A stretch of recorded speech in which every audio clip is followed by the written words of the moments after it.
بسم اللہ الرحمن الرحیم۔ السلام علیکم ناظرین، میں ہوں سلمان مغل۔ ناظرین، میرے ساتھ ایک ایسی شخصیت موجود ہیں جو کسی تعارف کے محتاج نہیں۔ میرے ساتھ موجود ہیں نائب امیر جماعت اسلامی پاکستان محترم ڈاکٹر اسامہ رضی صاحب۔ میں ان سے کچھ سوالات کرنا چاہوں گا ملکی صورتحال کے حوالے سے، اور جو جماعت اسلامی کا ویژن ہے، کس ویژن کے مطابق جو ہے وہ جماعت اسلامی چل رہی ہے، اس حوالے سے میں ان سے کچھ سوالات کروں گا۔ السلام علیکم جی وعلیکم السلام۔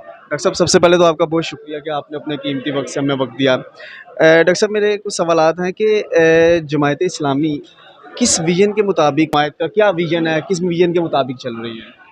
دیکھیے، ویژن تو اس وقت جماعت اسلامی پہلے بھی یہ بات کہتی تھی، لیکن اب یہ بات عوام کی آواز بن گئی ہے کہ اس ملک کو ایک نئے نظام کی ضرورت ہے۔ اس ملک کو جس پاورفل ٹولے نے ملک پر قبضہ کر لیا ہے اور عوام کو غلام بنا لیا ہے، اس ملک اور اس ملک کے عوام کی آزادی کا ایجنڈا، یہی ویژن ہے۔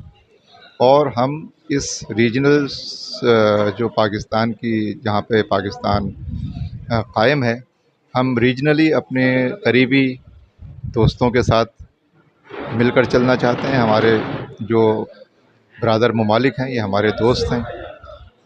بھارت نے کبھی بھی پاکستان کو قبول نہیں کیا، لہٰذا ہم یہ سمجھتے ہیں کہ جو پاکستان کے 4 پڑوسی ہیں، ان 3 پڑوسیوں کے ساتھ ہمارے تمام ہر قسم کے سیاسی، معاشی، دفاعی، معاشرتی، ہر قسم کی چیزیں ہماری ان کے ساتھ گرو کرنی چاہیے۔ لیکن اور بھارت کے ساتھ بھی ہم لڑنا نہیں چاہتے، لیکن بھارت کی جو سامراجی طاقتوں کے ساتھ پارٹنرشپ ہے اور جو کشمیر کا مسئلہ ہے، اس پہ ہم کمپرومائز نہیں کر سکتے۔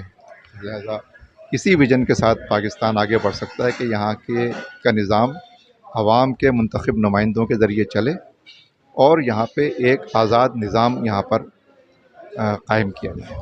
اچھا ڈاکٹر صاحب، ایک چیز جس طرح ملکی صورتحال ہے، ملک کے اثاثے بیچے جا رہے ہیں، جس طرح کہ اسلام آباد ایئرپورٹ ہو گیا، پھر اس کے بعد PIA ہو گئی، جو کسی دور میں جو ہے سفر کرنے کے لیے بیرون ملک جو ہے سب سے بہترین سفر تھا PIA کا، آج اس کی حالت ایسی کر دی گئی ہے کہ وہ اس کو بیچنے پر مجبور ہو گئے ہیں۔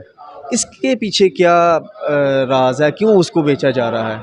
دیکھیے، جو PIA تباہ ہوئی، اسٹیل مل تباہ ہوئی، پاکستان کے اثاثے بیچے جا رہے ہیں، جو بھی اس کے بنیادی ادارے ہیں وہ یہاں پہ تباہ ہو رہے ہیں اور عوام بدحال ہو رہے ہیں۔ اس کے پیچھے 2 پارٹیوں کی حکومت، پیپلز پارٹی اور نون لیگ کی حکومت اور مارشل لاؤں کی آمریتیں، ان 3 حکومتوں نے پاکستان کو تباہ و برباد کیا ہے اور پاکستان کے عوام کو بدترین زندگی گزارنے پہ مجبور کر دیا ہے۔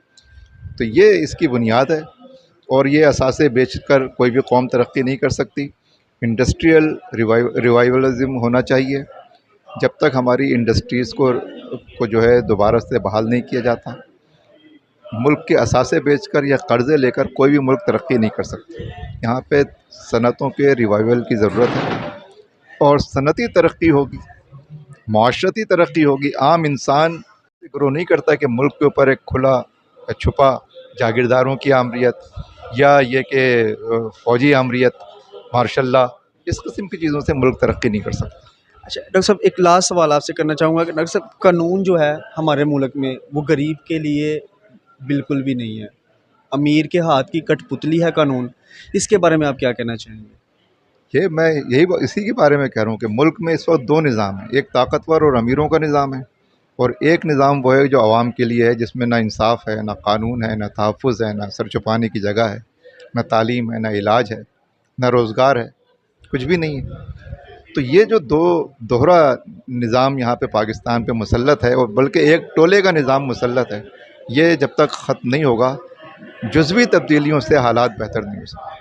ڈاکٹر صاحب، آپ کا بہت شکریہ کہ آپ نے موجود تھے۔ نائب امیر جماعت اسلامی پاکستان ڈاکٹر اسامہ رضی صاحب، انہوں نے ملک کی صورتحال میں بھی جو ہے وہ ہم سے بات کی، اور انہوں نے کہا کہ جب تک یہ نظام کو توڑا نہیں جائے گا، ایسے نظام کو کہ جو غریب کے لیے علیحدہ اور امیر کے لیے علیحدہ ہو، تب تک ملک ترقی نہیں کر سکتا۔ اسی کے ساتھ سلمان مغل کو اجازت دیجیے گا۔